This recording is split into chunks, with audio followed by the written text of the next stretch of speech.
I missed it. Whoa, whoa, whoa, whoa. Hands out of our butts enough.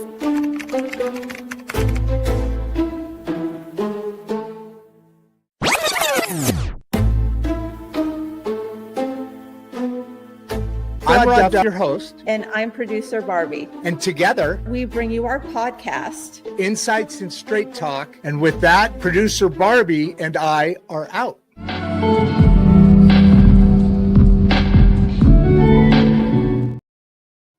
Start swimming and help other people build rafts and ride the thing, in the direction that it could go. Thrive, not just survive, right? Yeah. Yeah. Start to understand, what does it actually take to exist in the digital economy? You need a digital wallet. You need to show you've solved problems. You need to have worked with people who are not like you, who may not come from where you come from or have the same beliefs about who should be in a particular building, that's painted white. All right, folks, that's Simon. Simon and his partners run Leaf Lab, and they are our new sponsor. I wanted to introduce them today, and it's a perfect day to do that. You know what? Grab your coffee, grab your tea and your kombucha. What we've got going on today, it's a really interesting day, because today we're going to say something out loud that a lot of people are thinking, but very few leaders are willing to admit. AI isn't failing your business. Leadership strategy is. Now, I know that might sting a little bit, but if you've been watching what's happening across companies right now, it's true. Everywhere I go, I hear the same story. Rod, we tried AI. We piloted some tools. We bought a platform. We ran a proof of concept, and then nothing. Projects stall. Teams get confused. Let's see, risk and compliance start waving red flags. Never want that, right? Executives then start to lose patience, and suddenly AI becomes the problem. When in reality, AI just exposed a problem that is already there. Lack of clarity, right? Lack of ownership, lack of execution. And that's why today's conversation matters, because our guest does not deal in hype. He doesn't sell magic buttons, and he definitely doesn't believe AI replaces leadership. RJ Grimshaw believes AI reveals leadership. RJ is a former president and CEO of Unify Equipment Finance. Very important, right? And while a lot of people talk about transformation, RJ actually did it. Under his leadership, Unify didn't just grow, it fundamentally changed how it operated. Assets scaled from 14 million to well over 250 million. And while that was happening, costs were cut by 30%. A culture of ownership replaced a culture of permission. And instead of innovation theater, RJ built something that actually worked. An international intrapreneurship operating model called Unify 2.0. No buzzwords, you don't need that. No consultants camping in conference rooms. That's crazy. No endless pilots, just execution. Fast forward to today, and RJ is working with CEOs and leadership teams across industries who are staring straight into the face of what I call AI chaos. Too many tools, too many vendors. I hate this one. Too many dashboards. Drive me nuts. Too many options. And no clear answer to the most important question of all. What problem are we actually solving? That's where this conversation goes different. Because instead of asking, what can AI do? RJ asked this: what should leadership do first? Strategy, governance, maybe metrics, Here we go. Ownership. He teaches leaders how to choose one high-value workflow, align the right people around it, and ship real results in, say, 12 weeks, not 12 months. We're going to break down his ABLE framework today in plain language. ABLE, analyze, build, leverage, execute.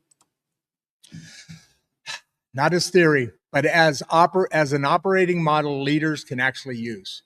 We'll talk about what human in the loop really means without slowing teams down, okay? How to think about AI governance and risk in a way that actually holds up under an audit. What operating metrics CEOs should be watching weekly, not annually, okay? And how to make build versus buy decisions that don't lock your company into the wrong future. And let me be very clear who this episode is for. This is not a cool AI tools kind of episode. This episode is for CEOs and founders who want results, not demos. Drive me nuts. Operations, finance, credit, and risk leaders who need clarity, not chaos. Product and data teams who are tired of building things nobody uses. And professionals who want plain language, real cases, and frameworks that work in the real world. RJ has originated over $400 million in financing. He's served on national boards. He's been recognized as a Baker's Dozen CEO. And now through the AI CEO and ABLE leadership, he's helping leaders avoid the trap too many companies are falling into right now. Thinking AI is a technology problem. It's not. It's a leadership problem because AI doesn't fix systems, right? It accelerates them. Without strategy, AI accelerates confusion. Without governance, AI accelerates risk. Without ownership, it accelerates blame. AI does, right? But with the right operating model, AI accelerates clarity, execution, growth. That's the conversation we're having today. So if you're a leader who's tired of hype, tired of pilots that never land, right? And ready to talk about AI the grown-up way, you're in the right place. This is Insights and Straight Talk with Rod Duff and the ever-present producer, Barbie. Make sure you're subscribed on YouTube at Rod Duff 1939 and join us on Substack at insightstraighttalk.substack.com because you're not just watching a show. You're joining a national conversation about leadership, about accessibility, and rebuilding the great middle class with clarity, courage, and straight talk. All right, folks, with no further ado, let's bring RJ in. How you doing, brother? I'm doing great. I appreciate that intro. And I would start off with, I feel for a lot of leaders. And the reason why I have empathy for leaders is that this happens so fast. Oh, by the way, RJ, sorry to, and I can't wait to get into that part of it because that's what the whole case is. We already have 134 people on. So I just wanted to give you a little update there. I appreciate that. Yeah, it's tough for leaders in a lot of different ways. AI is happening so fast, like you just alluded to, and the people coming in to the job market and recently coming in and still coming, they're a different type of person and in a different world. And that person was grown up in a world that you and I have much less access or comfort level with. Yeah. So tell me your story, RJ. Go ahead. I won't interrupt you for a little bit, I promise. No, but I will every once in a while. That's all good. I appreciate it. And that's the power of these type of podcasts. When you have great engagement and conversation, that's where, we can get the most value out of it. So I arrived where I did here. I'll give you a Cliff Notes version. I was born into a family of entrepreneurs. My dad's business plan actually hangs in my office wall here from 1983. So I chuckle a little bit when someone complains around interest rates, because at that time their interest rate was at 12%, and they were able to leverage the 12% and turn that into a $50 million business with him and two partners in the construction rigging company. So I fell into corporate America by accident. I owned my first business at 23. However, unfortunately, my father passed away at 61, and I was 29 at the time, and I had two young boys, still married 35 years. And I made the conscious decision that I needed to get into corporate America, primarily for health benefits, and a little bit of structure. We were running a bar restaurant. Did you say, I'm sorry. Did you say for HEPA benefits? For healthcare benefits. That you needed healthcare benefits. Correct. With two children, Go ahead. With two boys, and two boys. Yeah. and I wasn't sure, when I first entered it, I wasn't sure I'd stay in it, but where I found myself was in the equipment financing industry, where I was surrounded by entrepreneurs and helping other business owners finance their equipment. So that filled my soul from a perspective of working with other entrepreneurs.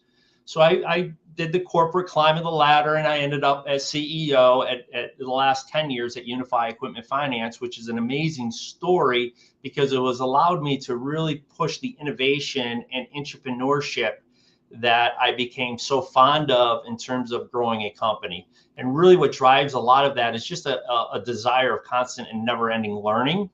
And that's what led me to AI. In 2022, I invested in a company by the name of Catapult AI. Unfortunately, timing is everything. And Catapult was 1 year too early in terms of the premise of the tool that they were building. A lot of entrepreneurs are familiar with EOS and Traction. This was a tool to support business owners with facilitating EOS within their organization. My goal was to take that and offer it to our 6,000 business customers that we have financed equipment for as an additional tool and a value add to their organization. What does it look like? What does it look like? So if I'm I know it was too early, but what did this tool look like? How did it implement? What was its activity? Its agent, what was its agent doing? Wonderful question. The agent at the time was supposed to take the world's best KPIs from across the world, take them for that certain NIC code or SIC code, and then populate them with the human element starting first. Peter Fuller, who was the founder of it, had the right idea where you start with the human, then you build out the KPIs around your level 10, your big rocks, and things of that nature. Well, lo and behold. Okay, hold on, RJ. I told you you're the expert. I'm gonna stop you on some of these because I'm familiar with some of this terminology. But can you just give us a one-line definition of the KPIs and the different metrics that you're referring to? What do they mean to people who may not be working in that world every day but are heading towards it? Give some definition behind that, would you please? So I look at a KPI, and this is just my opinion, and it's probably not what Webster Dictionary says, but a KPI, what it does is you can layer over your business to ensure that you're doing the right activities with the right metrics that you're measuring to ensure that what your gut is telling you typically is accurate. So it's just the data behind it. So we would layer It's kind of like a Kevlar vest. It's kind of like a Kevlar vest. It's wrapped around your company, and it says either do the right things or I'm not letting you buy.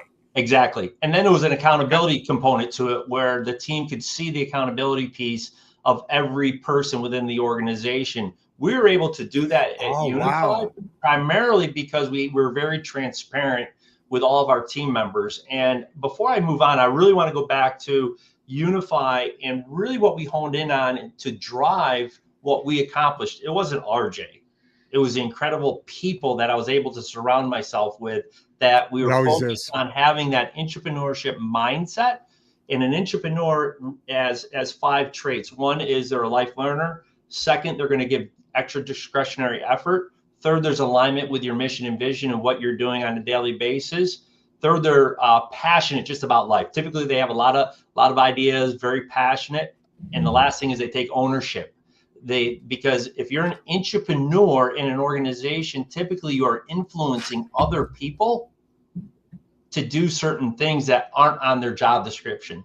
So it's almost a sales role to a certain degree.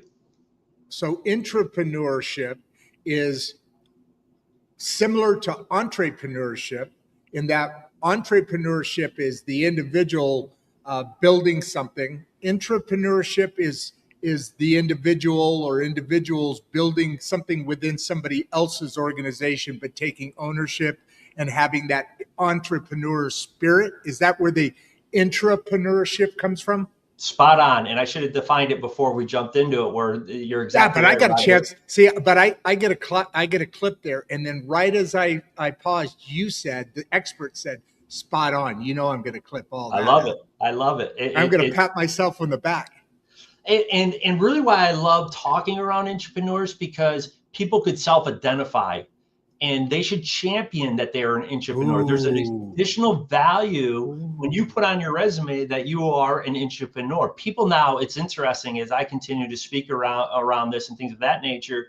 We did an A/B beta test in terms of our job descriptions. So one job description would not have any mention of entrepreneurship for any role in your organization. It doesn't matter what it is. The other job description would have entrepreneurship mindset required. The quality of the candidates between A and B, incredible. Our B candidates off the charts, because they wanted their voice to be heard and come in and make a difference. That's the difference also between a functional and vital employee. A functional employee will show up and do what they're expected to do, but there's never going to be any extra value. They're critical to the organization, all right? However, your vital employees, they can look at your processes, and this is where it's important with AI, and we'll tie AI in with this. It's important to understand the ins and the outputs, just like a prompt. When you're giving contextual knowledge to a prompt, you have to understand that output, and that's where that human in the loop comes. So we're jumping around a lot of different topics, but it really all comes together. But we have to jump around at this point, because it is got to be folded into itself. Like you said, come together, and it's because of the times that we're in. We're already getting a lot of questions in here. By the way, did you see what Layla Film Law put? She's loving what you're saying. But the reason I kind of by the way, we've got 500 people on. That's typical about where we're probably gonna sit. But congratulations, you got a big fan club there. Well, thank you for everyone joining. Yeah, absolutely. It's an important subject, obviously. But where was I going with that? It all has to be folded together, and it's because of the times we're in, because things are changing so much now. The human element's changing, the workflows. Now, the job descriptions, the actual work is going to change over time very rapidly. Who works where and doing what.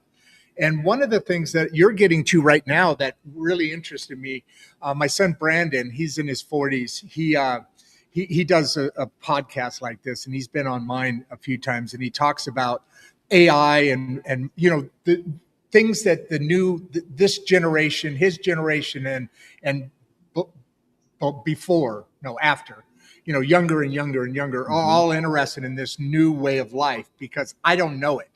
I mean, I didn't grow up in it. I do know a little bit about it. You know a little bit about it. We didn't necessarily grow up in it. So where I'm going with that is, he and I got into a conversation, I think about 3 weeks ago on an Open Mic Monday show. And that conversation was this: the jobs are going to change. They're not going to go away necessarily, but they're going to be evolved. So now you've got, when you're writing code, AI writes code faster. And that's kind of what you were talking about with that other company, right? So AI's got to be doing AI stuff, because it just makes more sense. So what you'll have now is you'll have a manager of those AI agents, right?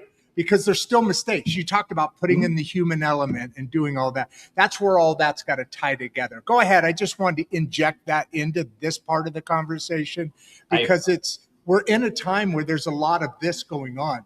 We're going out in all these different directions to pull it back together until life catches up to what's going on today, really. Probably the next decade or so, we're going to be doing a lot of this. And it's going to just continue to change. And it's very interesting. I went to a coffee yesterday morning with a good close friend of mine who's younger than me, who's an attorney here in Ann Arbor. And we get together every quarter and always every before the holidays to just break bread and give thanks. I told my wife last evening, it's interesting from a year ago, the conversation to what it is today relative to his perception and how he's using now AI. And also there's a negative aspect to it. I do not shy away from the negative aspect of this. It is going to, unfortunately, put a lot of people out of work in terms of the middle class and manual processes that they've done for a long, long time. And if you're older in your career, it's going to be that much more difficult to change and pivot. However, though, if I can do it, if Rod can do it, anyone can do it if you put your mind to it to leverage it in a different way to your advantage. And when I started speaking around this last year, it was just an introduction of education of what it is. And really, there was so many people in the audience that were disbelieved. It will never happen. It'll never happen. I said, I'm not here to debate if it will or won't happen. I try and learn from a lot smarter people than I try and look at trends and where this is going. And I would understand and have empathy for the audience in terms of we live in absolutely crazy times. Parents are asked to do more and more for school, fundraising, and things of that nature. So they're spread even thinner. And then a certain degree, a lot of people have lost hope. And which means if you lose hope, they're not putting in their effort at their job. So my message was take an hour on the weekend versus watching Netflix or whatever you do and record your screen as you're prompting different things. And we, of course, would send them a prompting guide, would start them off in terms of a persona, task, things of that nature. But start using it. However, to your point earlier, why it's not working, quite honestly, so many leaders just thought it was going to be the magic bullet. We'll use AI. It's going to fix everything and we're good to go. They missed such a component to it in terms of they would first have to identify the problem they're solving, to your point. Also, so many organizations don't have strong standard operating procedures. Right. The only way AI works is if you have your tasks, your triggers, your stages, and what that person does in their job. And now as you run, we do this all the time because we're building out agents, of course, for clients of ours. You take a job description that has 4 paragraphs, and then when you run it through our LLM that we built, it kicks out maybe 4 tasks that person does. You broke up. When you feed those 4 into and then it broke up. I didn't hear it. We have a tool where we take someone's job description within the industry. We'll run it through the model to identify the actual tasks that person is doing. For example, in our world, credit app comes in, a human being used to key the application into the system. Well, now there's a task agent that does all that for that person. Yep. By the way, the accuracy rate actually increases when you leverage the AI. So that goes back to the retraining. Now we have to retrain that person because we don't want to displace anyone to a different. Okay, hold on. Yep. Stay right there.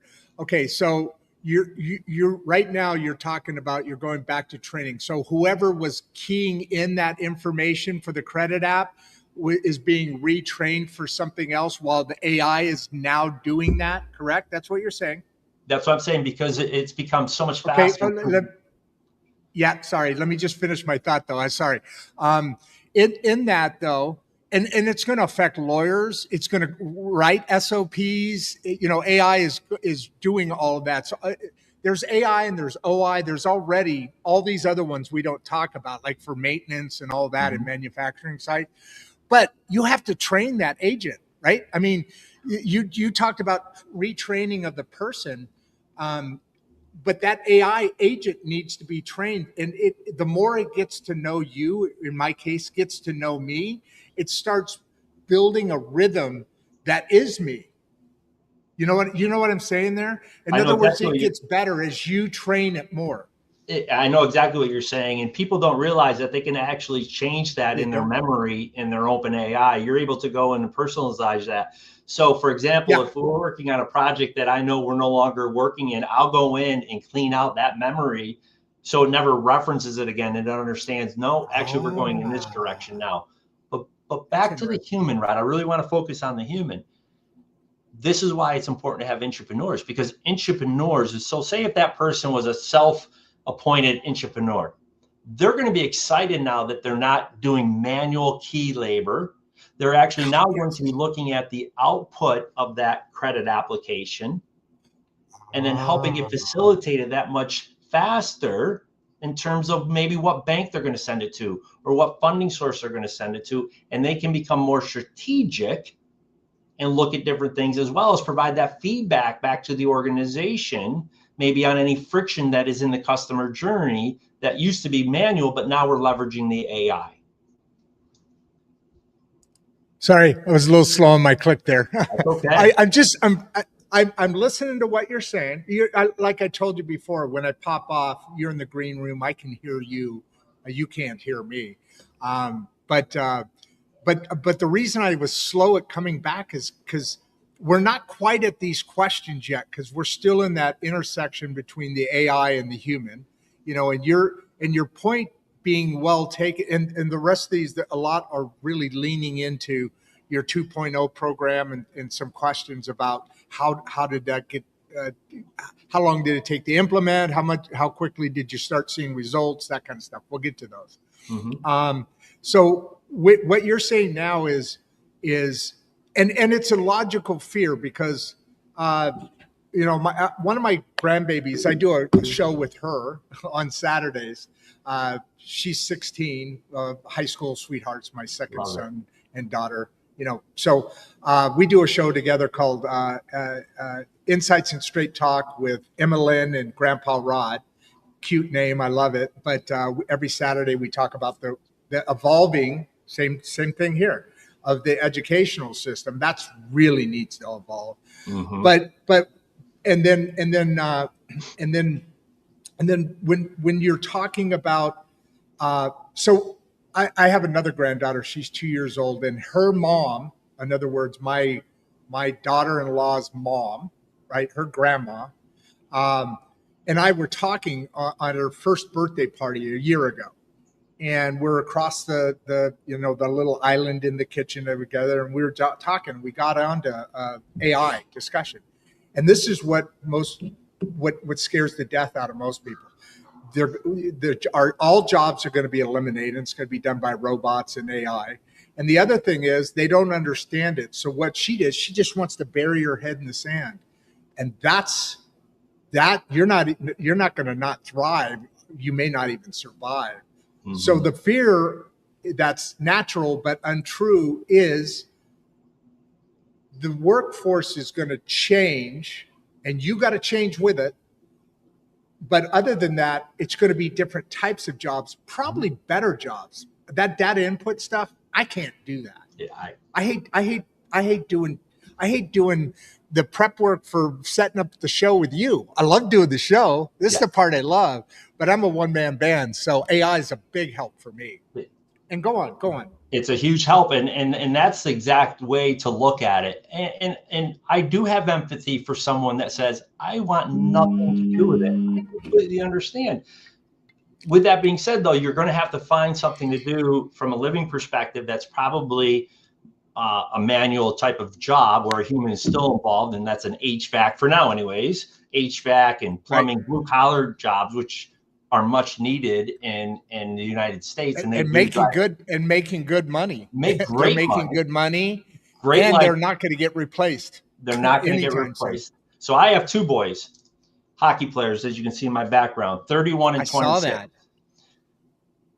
They both this summer accepted coaching positions at colleges to coach hockey. Nice. Wow. I was ecstatic about it. Thank you. I was very proud dad. That was a dad brag. course. Proud dad. Yeah, absolutely. However, long term, I was excited because at the end of the day, AI cannot replace strong leadership. You will always need really strong, good leadership. Now, do they use AI? Heck yeah. We're building them all kinds of tools for scouting, for analysis of puck movement through video, but they know how to use it. So the people who are trying to stick their head in the sand and ignore it, figure out a way how you can use it. And don't think of it as AI. Think of it as a co-pilot or a tool that you're able to use, just like, early on, a year and a half ago, people say, I don't believe in it. And I would joke around with them. And if it was a buddy and we're having a beer, I'd say, I bet you still wash your dishes and don't use a dishwasher. And I bet you probably ride a horse here versus a car. Just poking fun, just due to the fact of these tools that are out there. And we could go on and on and on around different tools. And then, of course, typically they pivot and they want to start drilling down into how it works and really getting technical on you because they want to push back. And I would typically say, do you know how an airplane works? Nope. I have no idea, but it goes in the air. It's very similar. And by the way, we've been using AI because if you're on Amazon and Google, you're using AI. You just aren't aware of it. Google, great point. My son made the same thing. He brought that up. He said, Dad, Google is AI. Google's been around for decades, right? It's the earlier AI. Salesforce used to have Pardot, which is really freaking expensive, but it does the AI kind of stuff, or actually more automation. When an email gets clicked, it sends another email, or it said, it goes through that automation. The automation of the drip emails after someone reacts and things of that nature. And that's what attracted me to AI, because having that entrepreneur mindset, doing more with less, you had to really be look for alternative processes or alternative tools. So like, for example, I'm a terrible speller. I was using Grammarly 10 years ago. I look for anything that will help me in my weakness or something I don't want to do. And that's what led me to AI and the power of that. The other thing is that the cost of these tools continue to come down tremendously. I told you, Salesforce, just the Pardot, just to implement it, not the $1,400 a month per seat that it cost of my 35 people in the organization. But just to implement it was $14,000 plus the seat, plus I had Salesforce, because you had to have Salesforce in order to get Pardot, and then you had to have so many seats at Pardot to whoever was going to use it. But that was $14,000 to do. Now I use make.com or I just started a new one, N8N. Do you know N8N? Incredible tool. That's a lot. It's way better than Make, by the way. It's way better than Make. Just started using it. I'm actually starting a trial on it. But now you're talking about fractions of a penny per digital thing you're sending out, right? Instead of $14,000 plus $1,200 per seat a month, right? Now it's 20, 30, $40. I mean, not that dramatic, but it's a lot difference in cost. But Rod, the way we look at it, Lo, and you're spot on with that. Not only, and I don't mean to pick on Salesforce. Salesforce was an incredible CRM when it first came out. I mean, it was a game changer. Expensive and over. Yeah, but with recent changes, built my company. But with recent changes, unfortunately, they've shifted everything offshore. They're trying to leverage AI to run their business. And Mark, the CEO, has come out and said, we're not doing any more software development. I know, it's stupid.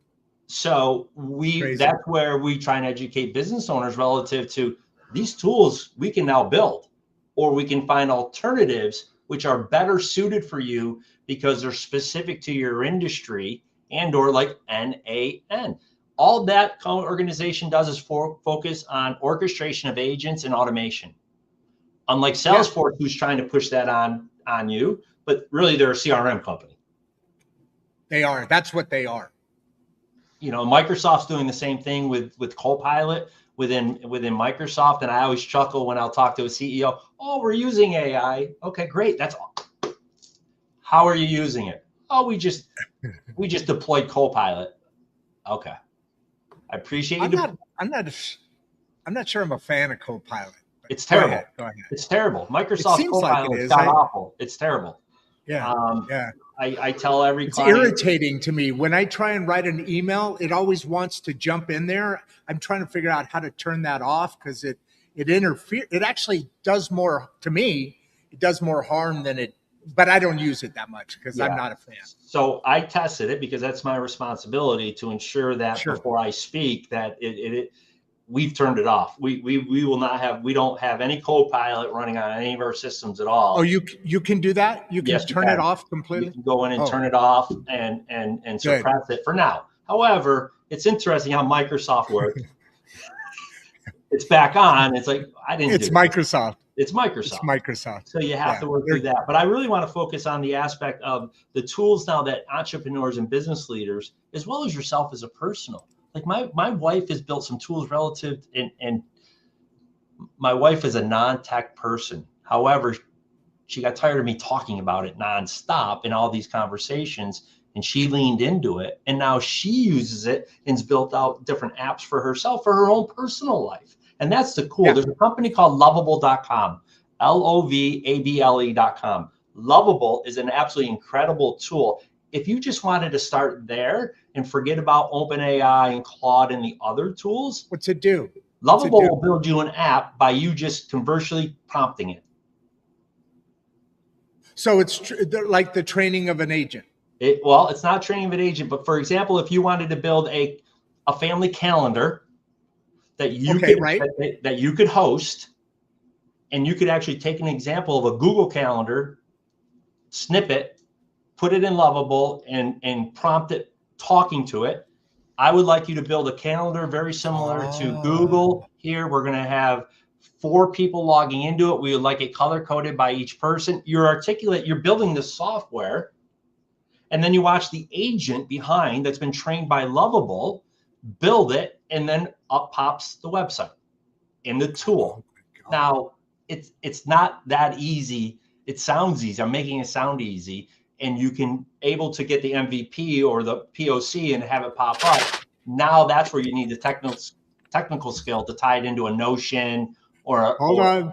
MVP, POV. What are those terms? MVP is now you're gonna put me on the spot because I use them all the time. Proof of concept is POC. Right. Everyone should run a proof of concept, and that's our ABLE framework. You analyze the problem. That's what we're identifying, a problem in the organization. And it can be a small problem. We were really focused on customer journey problems. We wanted to take as much friction, and that was our North Star. And if we were able to do that, our customers would come back over and over and over again, as well as refer business to us. So that being our North Star, we were really operations and journey focused, and the team drove a lot of this. Going back to intrapreneurship, 75% of employees in your organization have great ideas because they're in the trenches every day, but leadership doesn't give them the vehicle to be able to share those with people and share it with the leadership team. Guess what? Right now, if I was running an organization and I've dabbled with AI or trying to do things, I would ask each employee, tell me what the top 3 things that you do on a daily basis that take you the most time. And we're not trying to take work away from you to displace you. What we're trying to do is take those manual processes out and leverage the tools that are now available so you can do more strategic things and work on the business and not in the business. E-Myth. Oh my God, that is, the more we're talking and the way I talk to a lot of different people about, or not a lot, but quite a few different people about AI and this bridge that we're on from yesterday to all the tomorrows. Yeah. And you hear different conversations and different descriptions and different analysis of how this thing will go. But the way you're describing it really is kind of bringing it even closer together for me and people listening, because you use the dishwasher example, and you used If you go over the light switch and you flip the switch, the light comes on. Do you know how all that works? No, but it works. And that the jobs aren't going away. They are evolving. We may have some sort of a downturn in the economy because there'll be less and less people working for a little bit till the shift happens. But when you're saying what you're saying, you're putting it in a way that is just natural evolution, from horse to car, from in the sink, now wash tubs or dishwashers. That didn't lower people needing to do those jobs. It just made the job easier and more efficient and take less time to do, so you could do other things. That's how we all need to look at AI. But it's like learning German right now is the only problem. Is we got to just talk about it more. And for the uneducated, for the educated, I'd say your age and below, it's probably pretty comfortable. A little bit. It is. It is. It definitely is. And even a year, again, I'm putting bookends on the year because we're coming up to it.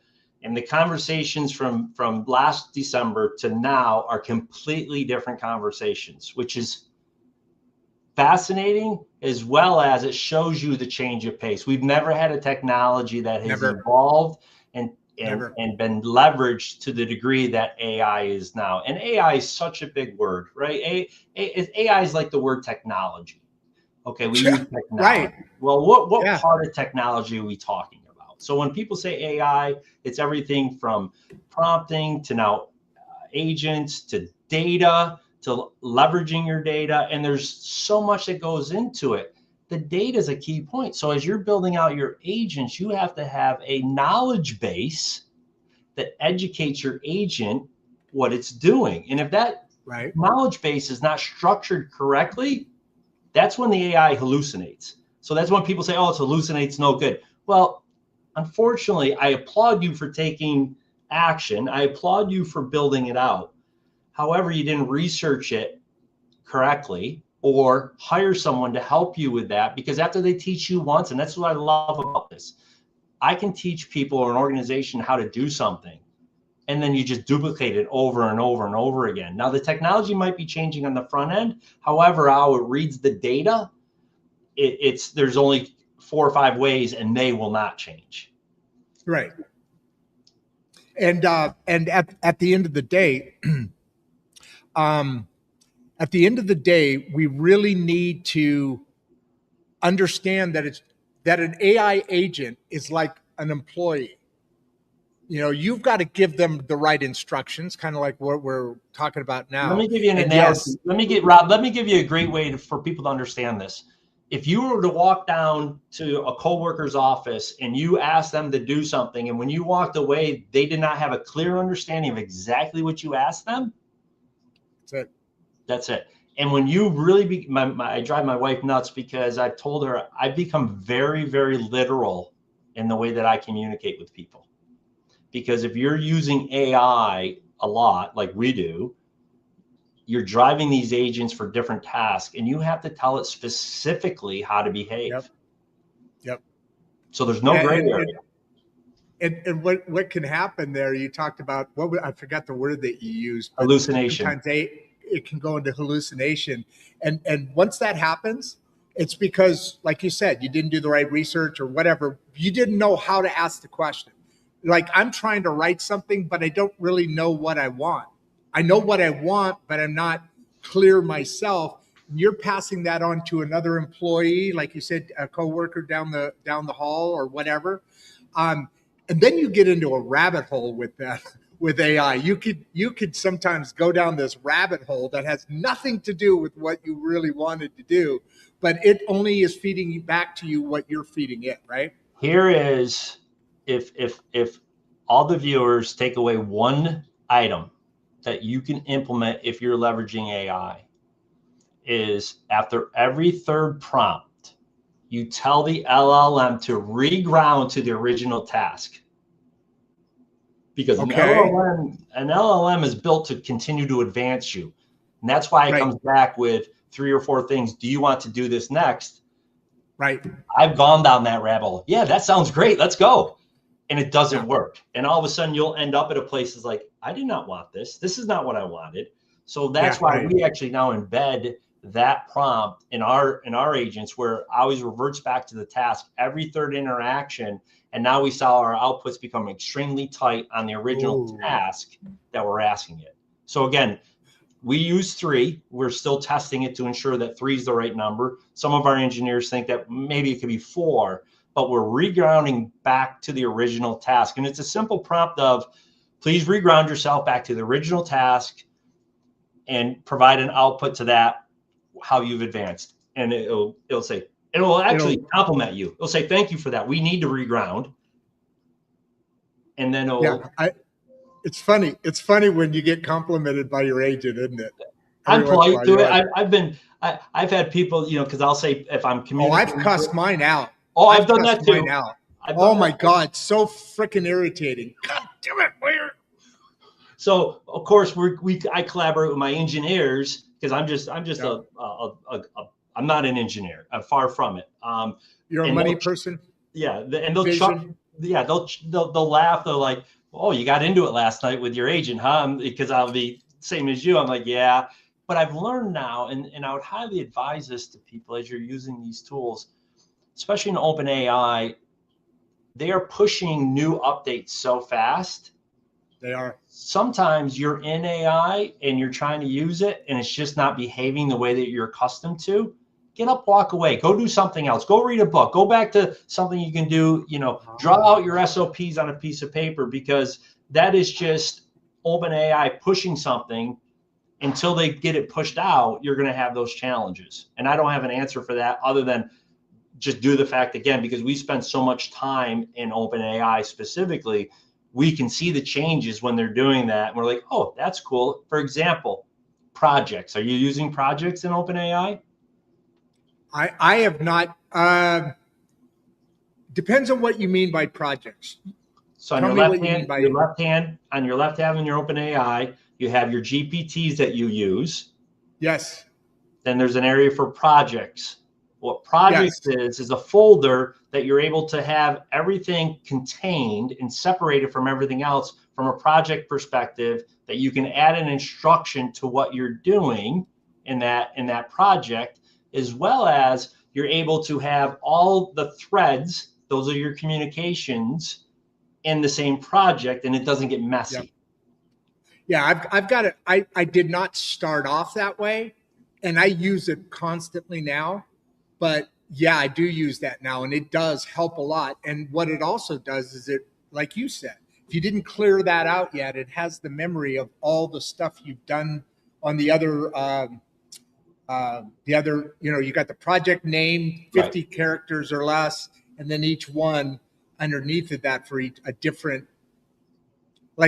guest that I'm creating something for, right? Exactly. And here's the other thing. It learns off that. Here's the other thing, Rod, that again, I applaud people for using it. However, it was interesting when they rolled out 5.1, a lot of our clients, when we would meet with them during the week, would say, yeah, we're using 5.1, but it takes forever. And I say, really? We own that. We should have educated you of what 5.1 is. 5.1 is a reasoning model. It's not like 4.0. So it's going to think and spin and ensure that it's giving you a good output. And now 5.2 is even more so in terms of its reasoning. Yeah. And 5.2 and 5.1 too, if you do not prompt specific, it will think for 15, 20 minutes and you can actually watch it the way it thinks. If you've never done that, you should do that, because it's fascinating in terms of how. You mean the code? The code. You can look at the code. Watch your say the person has asked us this. Does it mean this or this? And it starts going through all the different things that it's meaning. Then it'll come back to, well, we've arrived at here. And that's what I'm saying. If it's not a clear prompt in 5.2, the model will not operate or give you an output. So that's where the prompting comes in around the task that you're asking it. Gemini is a wonderful tool just to put in thoughts of what you're trying to achieve. And it'll producer Barbie likes that. She likes that. I've never used I've never used Gemini, but producer Barbie uses that, and she says that's pretty good. Yeah, Gemini is what really, you're talking about. Gemini is perfect for that. Gemini is a great tool to leverage to take ideas, to put it into a prompt, and then you take that and put it into 5.2 in OpenAI, and then you'll see the reason. Oh, I hadn't thought about that. That's interesting. Hey, a couple things here. Sure. One, do you have we've already been going 50 minutes. We haven't even really got started yet. I mean, it's just flying by, and it's very Love to interesting. come back. Okay, love to come back. Good. That was one. Two, do you have a hard stop at all? I do at 12:45. I have to be somewhere by 1:00 my time, Eastern. So you're an hour ahead of me. So you've got about 25, 30 minutes, Yes, sir. less than that, but somewhere in that range. Mhm. Okay, good.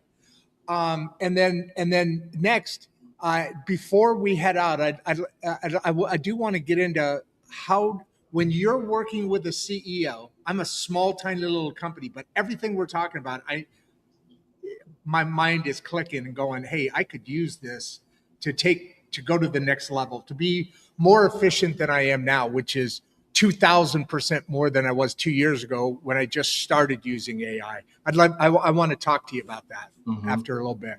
But first, let's get into. Oh, go ahead. What? Well, I was just going to say, Rod, and that's really my philosophy from day one was you can do more with less. We can serve more clients with less, and we're going to give them a better experience. That's what I need. So before we get off, at some point between now and then, please leave your contact information in the private chat, because you know what happens in a month from now, a year from now, an hour after the show's over, somebody's going to come on and go, damn, I wish I would have been able to ask RJ this.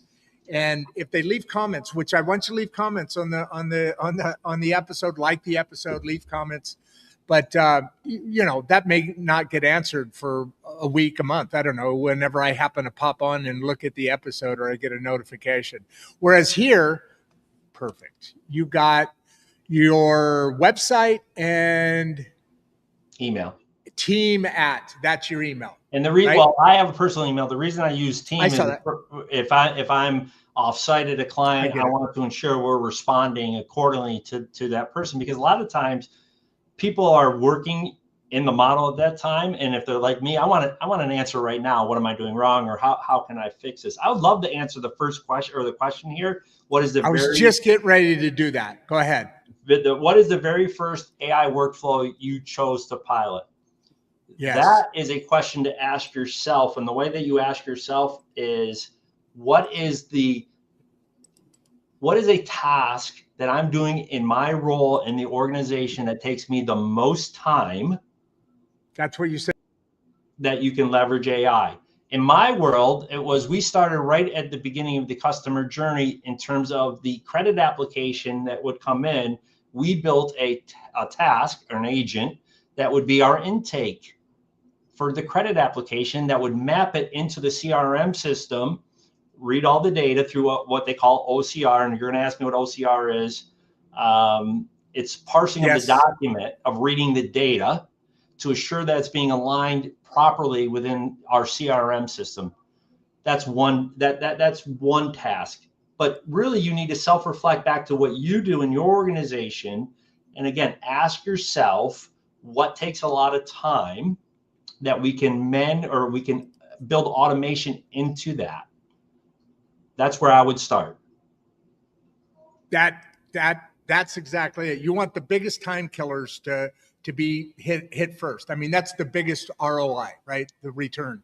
But you just don't go from, oh, that's a pain, let me go into AI. That's where ABLE comes in. We're going to analyze. You have to articulate what the problem is. What do you want to build? You have to discuss. What are the pain points? We want to build something that takes care of this, and this. Now you've defined that. Okay. Then we build. Then the execution piece is don't want to use this word, but unfortunately it's part of nomenclature, the dashboard, to understand how that agent's working, to ensure that it's doing what it's supposed to do. That's the governance piece, because so many people layer AI and it doesn't work. Well, again, you didn't build out the proper process for what that agent is doing relative to the task. So how does your service, what does your service look like? What does ABLE look like? So I'm coming to you, we're going to have a conversation next week or whatever the case is. And I say, all right, I need some leadership help here.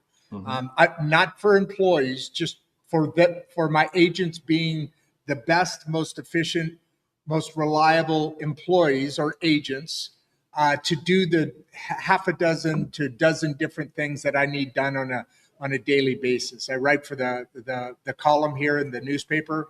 I have 3 subset stacks, and then I do 6 shows a week. So I need, all the stuff that's not fun. I love to write. I've always been a writer of poetry, books and stuff. So, maybe I'll have them clean up some tone. I've even taken what I have, said, I want it to stay the same, but I want it to lean more into this. And it'll make those tweaks. Oh, I did it in front of an audience. I did it in front of an audience relative to the exercise we did. We built out a tool for an organization to scan, and again, there's mixed views on this, but this is the world we live in. Scan resumes as they would come in and then rank the candidates based off of the resume. And then the next step of the exercise was twofold. One was to send, to the bottom candidates that we filled the role. However, this was where the power was. We were able to prompt the AI to ask specific questions based off the person's background on their resume as the first round via email. So as we were working on that email to send to the applicant, we changed one word, aggressive to humble, in terms of that candidate.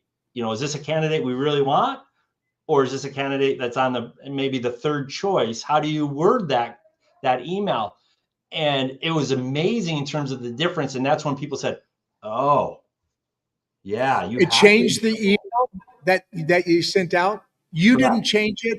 You changed one word, and the bottom half of the people got different output email than the top half of the people. Correct. That's what it did the change. It did the change. Okay, now you got to really tell me, what does us working together look like? Well, primarily, I'm going to start with the foundation of what you have today, what tools you're leveraging, like you mentioned, NAN, and then it's a discussion around, do you want to learn how to use these tools? Because that's a different education track.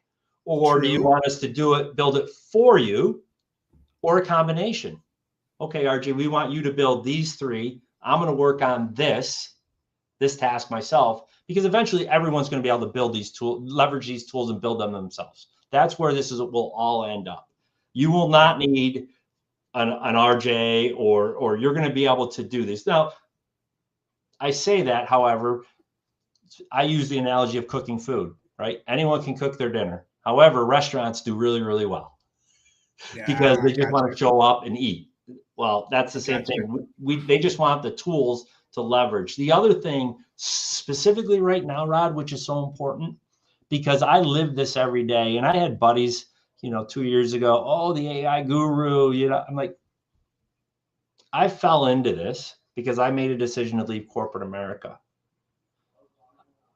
I had a passion for it. And because you're busy running your business every single day, you don't have time. And there's so much noise out there. There is. And then, oh, by the way, when you're looking at a new tool, vet that through us.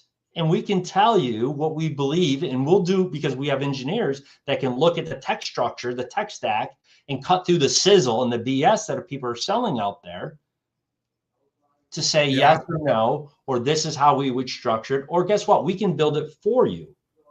Those are the conversations that are meaningful. Now, the other thing I would ask you, Rod, is, are all these processes that you're trying to automate documented? What do you mean by documented? I know what documented means, but what is that? How does that structurally look? For example, what is the next step after this podcast today? What takes place? The next show. I shouldn't say that. I'm doing my Monday Substack. If you're writing it, are you posting that now to Substack, or does automation where you hit a button and the automation automatically sends it to Substack? that's what I want to be done. I have to go through 4 or 5 steps to have it sit there so it then can go out on Monday for Substack. But, it's a lot easier than it was. But no, I don't have, that's where I need to get. I need to get to a point where, let's say a guest comes on, you know this, that comes on Matchmaker FM and says, hey, I want to be your guest. So I send out a booking, right? And then you accept that. At that point, there should be a process that grabs that. I'm working on Calendarly now, so I know it can be done, where it grabs that, sees that, it scrapes it, sends it to the next module, and then an automation comes out. And I need that email to go out, and then when they reply to an email, the next email that goes out or confirmation or whatever. I know it can be done. That's what I need. And it can be done. And that's exactly what we're talking about. What happens though, people try and build all of that into one agent and it'll never work.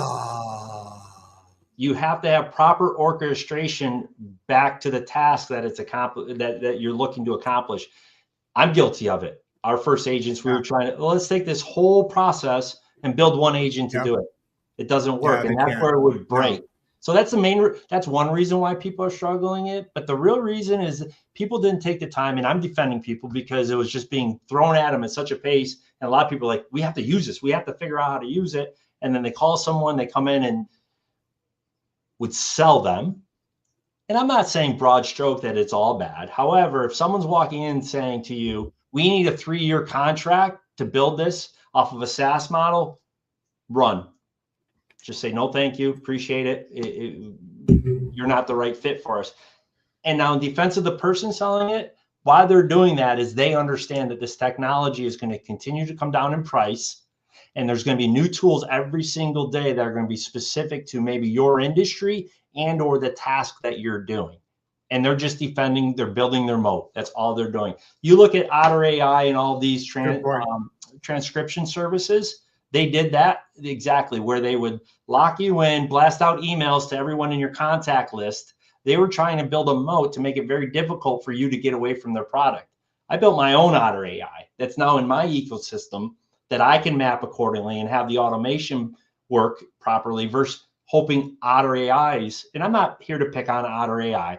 Great tool. I've used it. I have it pulled up right now. I continue to use it from a database perspective of former calls that I had. Wow.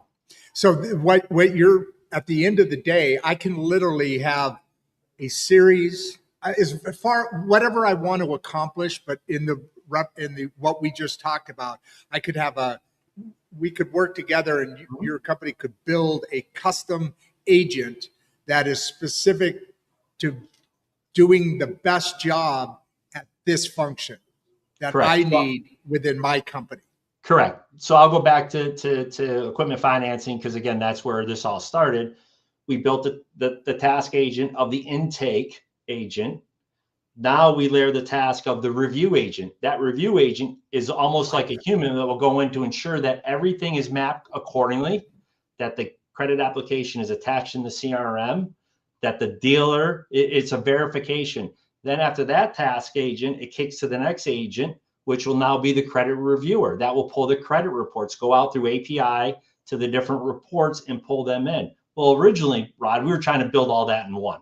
And that's what a lot lot of people are doing. And it just doesn't work. It breaks. It doesn't. Because it's trying to think or and do too much. It's sloppy, or it's missing points, because like what you just said, it's trying to do too much. It'd be like, one human trying to do 15 jobs at the same time. Also, your APIs, when you build your APIs in the automation, there's what they call APIs and receiving APIs. So they're and again, all of this is becoming extremely easy. I am not an engineer, no stretch of the imagination. However, if you understand how to think about, it's a large language model. It's built for conversational prompting. I like that. That's exactly that, and that's the way things are going. I do have one automation where on my phone, I leave a voicemail into I use Shit, I'm sorry, I just went blank on it. I use Telegram.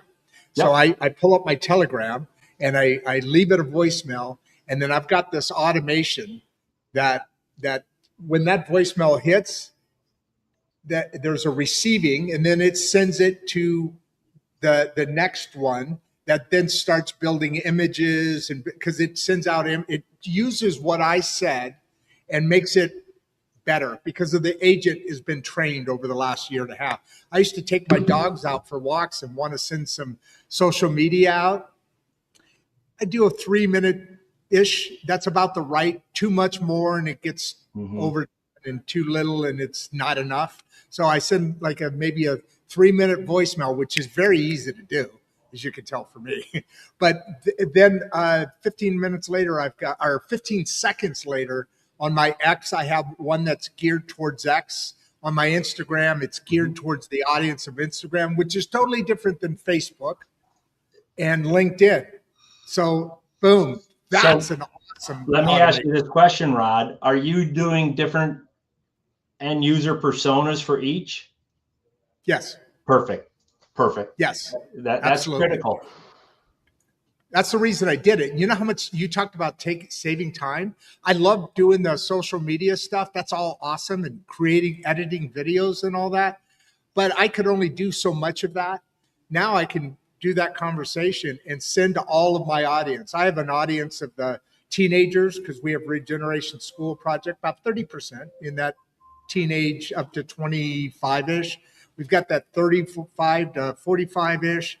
And then actually one of our smaller is 55. We've got a good group in there, but they're a little bit less, involved because they're not into podcasts necessarily and all that. Right.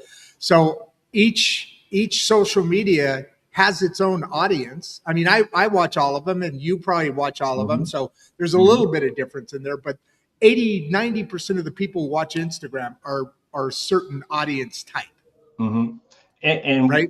what the listeners can take away from that is if you're in sales or your go-to-market strategy and you're calling into a specific industry, what we do is we built a tool where we'll go out, scan the website, the LinkedIn of your end user that you're calling on to build out your persona so you are talking the way that they want to be talked to. Yes. And they always talk about it in business, it used to be kind of a racist thought. People, the old boys club, that whole thing.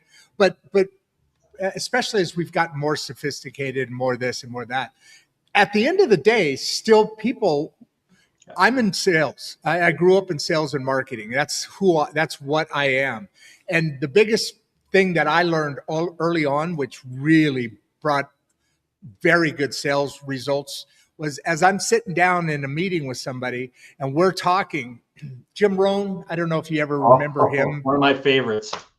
So body language, right? So you lean into somebody. When you lean back and they kind of lean forward a little bit, you got them, right? You emulate the words they use, the inflections, not to be fake, but you just kind of fall in to be them, And that's what you're talking about with the AI. In doing it. I need that. I need that because I don't do it really well. I need somebody to make it do it better. And then, by the way, send an email afterwards or something. Well, let me give you this one. So we have a tool also. And again, I'm not here to pitch tools. I'm just giving you examples because you can build. No, I'm asking for them. I want these. Well, you can build these tools yourself. Imagine a tool in your Outlook. When an email comes in, the tool scans your emails with that person, your correspondence back and forth. And when you log into your Outlook or Gmail, there's a draft for a response based off of the incoming email now that you can edit before you send. All right. You and I are going to spend, you and whoever at your company are going to spend a little bit of time together, brother.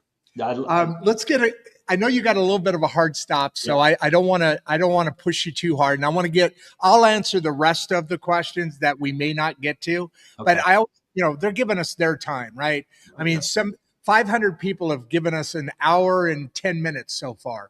And they're here because they want to be, obviously. There's a reason for it. But it's at the end of the day, I still got to respect their time. So everybody will get their questions answered. But Adam here, let's start with Adam. Let's pop a couple of these off in a row. Because all I want to talk about now is my business and how you're going to improve it. That's all I want to talk about now. So I got to behave. Rod got a free consulting session. That's brilliant. That's the most beautiful thing about my work, my job. I 6 days a week, I get free advice from people that charge big money for that kind of advice. So let's go on to Adam here. How do CEOs avoid pilot purgatory with AI projects? And you heard me when I was opening this up. I was, dashboards are an enemy to me because they're so useful but so unuseful. The information there's too many of them, and also pilot after pilot after pilot. CEOs, they want something that's working now. Let's get going, or they get frustrated and say, "Scrap this. We got to get the business profitable." How do you answer Adam's question here? We tell every single CEO, the first conversation I have with any CEO, any C leader that's reaching out to us is back to, how confident are you in your SOPs relative to the task associated where you're trying to layer AI onto that? If that is not answered, we do not move forward until that is completed. We can help you complete that. However, we could give you the tools for you to do that in-house before we get to the AI conversation. And or if you do have them, when's the last time you reviewed them with your team, back to the entrepreneurs, the team members, to ensure that that is your solid process? Because so many companies will try and leverage AI, and then all of a sudden they'll say, well, that really isn't the process we do. Well, that's the way it was documented, but they didn't update the document. Yeah, that's huge. This is one I've been saving. I was going to wait till the very end, but I think we're getting too tight for you. But Clay here, selfishly too, how long did it take to see real results from Unify 2.0? We saw that in 1 year. And the main driving source behind that, I use this as a metaphor. When I joined Unify in 2013, what we had was an amazing location for a restaurant. However, we did not have an identity. So if you came in, Rod, for dinner, we would serve you anything you wanted and made sure that when you left, you had a great experience. If you wanted a steak, we'd serve you pizza, Thai food, sushi. We made sure we served your needs and would come back. However, with that, you can't scale it. So we had to go through an exercise with our 2.0 to identify who we were internally before we went externally. And that took 6 months leading to that. And then we launched that in January of 17. And there was our word, we read a great book called, I think it's One Word. It's an easy read. It's a wonderful read. And everyone in the organization picked one word for themselves for the year. And then we picked one for the overall organization that we could rally around. That word, as crazy as it sounds, was no. And the reason why it was no is that we were becoming very fine-tuned in who we were, what we wanted to do. And out of human nature, we get off, there's no guardrails. But with those guardrails, we focused on, we're going to be a damn good steakhouse with the guardrails. The no was a guardrail to keep us honest and keep us who we were. Because the rest, back to the restaurant metaphor, we became a steakhouse with a little bit of seafood. So we wanted to attract everyone that wanted a great steak, because we already had the service down. The service was built into the culture. The people were already. Now it was just fine tuning that, and that's that leverage part, and then executing upon who you are, and then that's the able part, which is the continual cycle of always.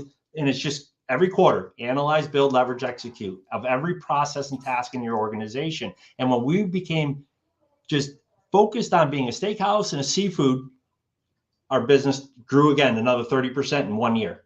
And then it just can continue that process. And it's discipline. I'm still guilty of it. It's a muscle I have to train all the time, the shiny object, right? Right.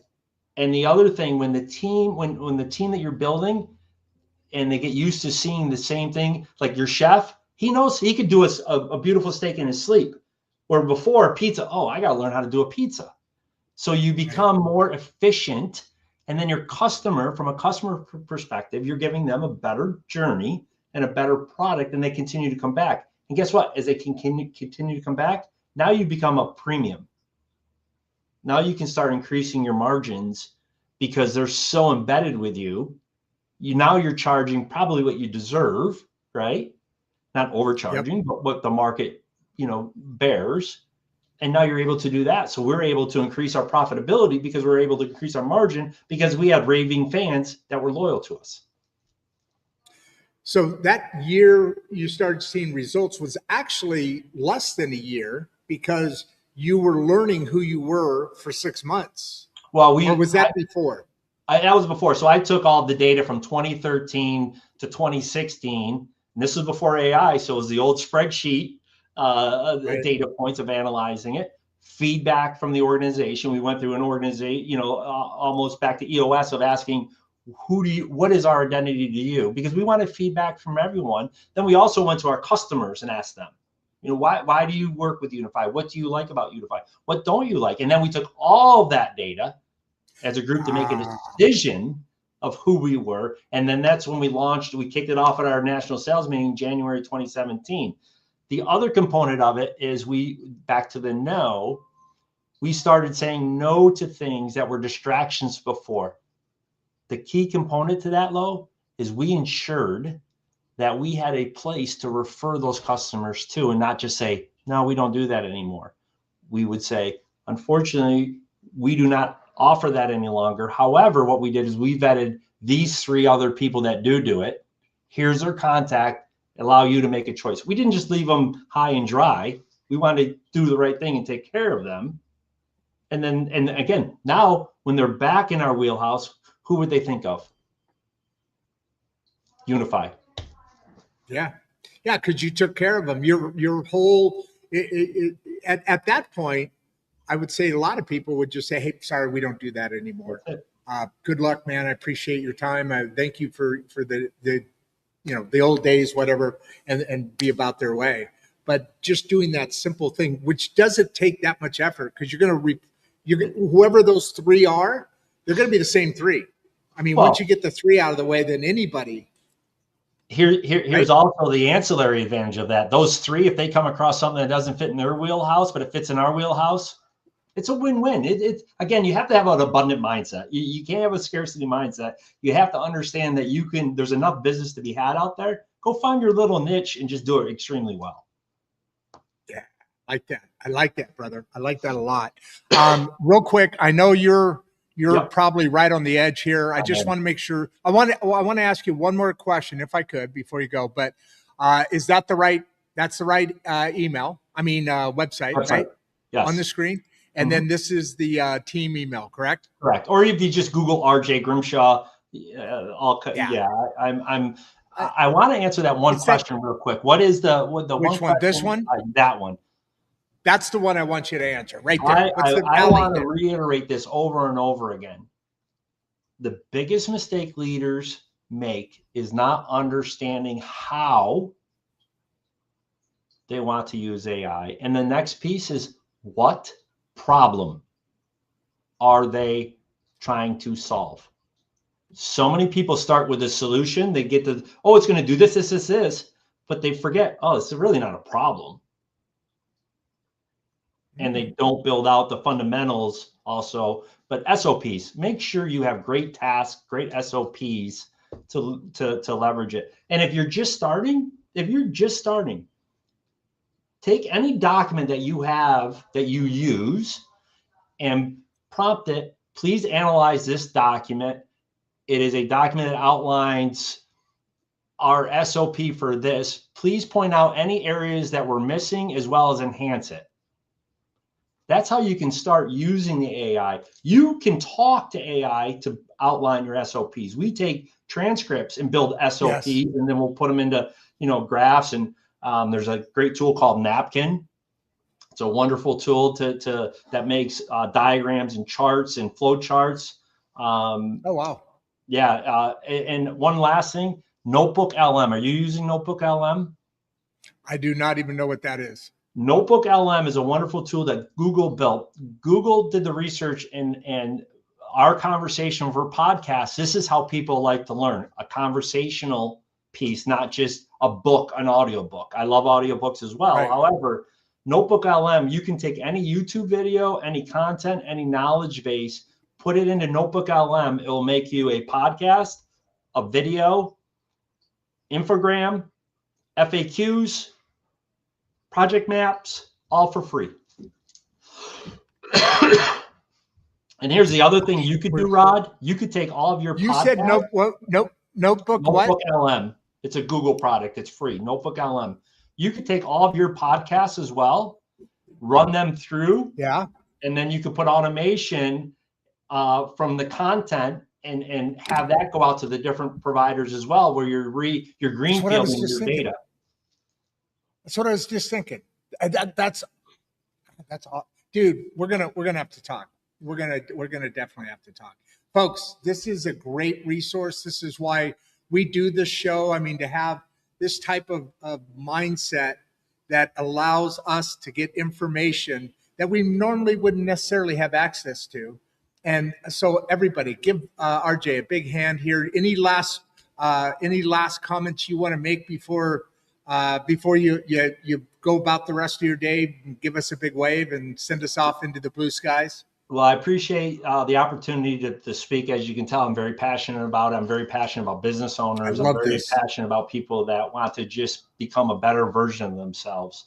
And what's been cool for me on my journey with this is because I was so early in AI, I've been exposed and built relationships with people that, quite honestly, I should not have relationships with. I'll give you an example of that. I've become good friends with PayPal's AI researcher. I should not be friends with PayPal's AI researcher that we text back and forth, and I'm bouncing things off of her. So and what that does for me, it helps build my knowledge base so I can share that out. Well, man, thank you so much for this day, for this moment, and for the future conversation we're going to have.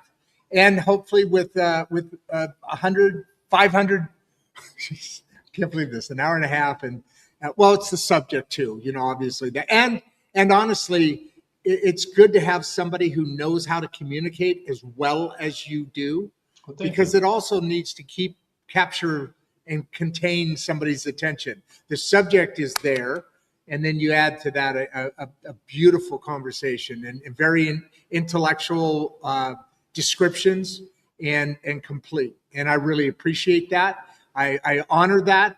That's my life now, communication, or it has been for a while. But so I honor that and I respect that. Like you said, you're passionate about owners and people being better at themselves. I'm also passionate about the transfer of information and how easily or difficult that could be to be received. So I love that. Bless you, brother. Bless you, brother. It takes two to have this conversation. So kudos to you. You're an amazing host. So thank you. Thank you, brother. Have a great day. I appreciate it. We'll hook back up, or do you? I'm going to take probably 5-10 minutes to close this down. Do you want to just hook up later instead of? Yeah, we'll hook up later. I got to jump. All right, go jump. See you, brother. All right, bye-bye. I'm out. Bye. All right, there you go. Great show. Very patient man. Obviously needed to get going and didn't make me feel that way at all. So I appreciate that to him. I'm going to go on and I'm going to go through some of these questions. I don't have the expertise as obvious in this show in my interest in communication with RJ, but just a great resource here. I highly recommend, because I'm involved in this day in and day out. But to get to some of these questions here, let me hit with Faz Rott. Can the ABLE framework work for small or mid-sized teams? So I don't know this answer, but I do know this answer because I probably asked him about the same time, RJ, about the same time you wrote this question. And the answer is yes. I mean, I'm a very small team. I'm me. So my team is the agents is my automation. I've got a couple of people that I work with. That's not totally true. Producer Barbie and a back scene stuff and does a lot of stuff with me, and COVID and a couple other people that I work with in some of these things that I do. But to answer your question, yes, it can work for small and mid-sized teams. And what it can do is it can make those small and mid-sized teams act as big, strong, capable teams beyond what the team is yet here still today. So I hope that answered your question. At Landrick, JR, Junior Landrick. What does human in the loop look like in real operations? I don't know that answer, dude. I wish we would have been able to get to some of this stuff. That terminology I picked up on, but human in the loop to me, and I don't know if this is right, what he's calling out there. And we were just going to get to this because I'm curious about it too. Human in the loop to me means that you've got a human being correct in the communication with the AI agent or the automation agent, in the loop, knowing what your expectation to solve is, as we just talked about at the end. Beyond that, I'm really kind of trying to make things up here because I know it obviously makes sense, but it's a catchphrase that I'm not utilizing at this point. And we will have a follow-up show to this. Let me move on here to Ichel. Which departments usually benefits from AI wins? Well, AI I would say the biggest, and we kind of alluded to this today. I think sales and marketing are the two teams that would benefit first from AI because it's able to put efficiently and effectively results out into the marketplace that are appealing, professional. And as we talked about just a minute ago, RJ and I were talking about, people want to do business with people who are like them. So it can change the communication or the presentation of the product or service or whatever you're presenting. It can change that and adjust that to be more towards the audience that's going to be receiving that, whether that be teenage girls or middle-aged Black men. I don't know, different. You can send that message out and then go into that language with something that the teenage girls can be familiar and comfortable with more than say I, right? So I would say without a doubt. But I mean, there's also, you talk about regulations, writing SOPs. You talk about taking in and doing database entry stuff or analyzing a contract.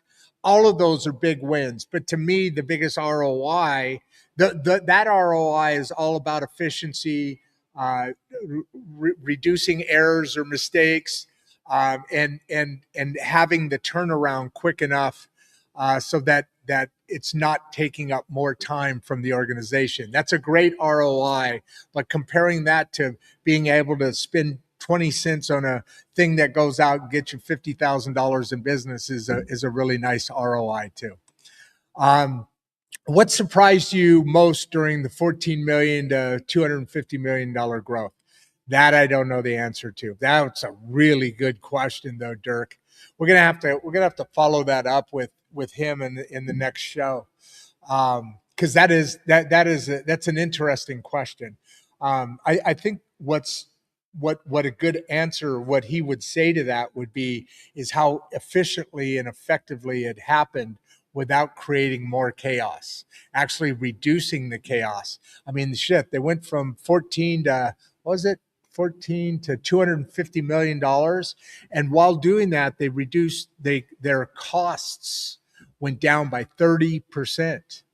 So at 14 million, you reduce your cost of what it took to do 14 million by 30%.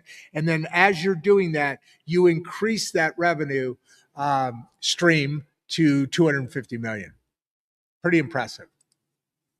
How should CEOs think differently about AI in 2025 and realistically in 2026? That it's an efficient, effective, important, and critical tool to build your business beyond what you right now as a CEO can even envision. That's the most important way that people should look differently at AI. I mean, my God, RJ made the perfect example. You know, I guess you're still washing your dishes and you're not using the dishwasher, huh? That's what this is all about, folks. So we've got the email address here. I'm sure folks are going to want to use that, and we've got the website here. And just to kind of finish up here, RJ's experience really shows much respect. So we're going to keep that on the screen. I like that. Stay after I do the outro with producer Barbie and I. And there's a little something I'll do. I don't know what it is. I never planned for it. I just, whatever hits my head and we happen to be talking about today. Because with that, the show is Insights and Straight Talk. My name's Rod Duff. I'm your host and I'm out. Before you leave, if you'd like to watch another one of the podcasts, click the first link in the description. We love having you here and we appreciate all your support. And with that, producer Barbie and I are out.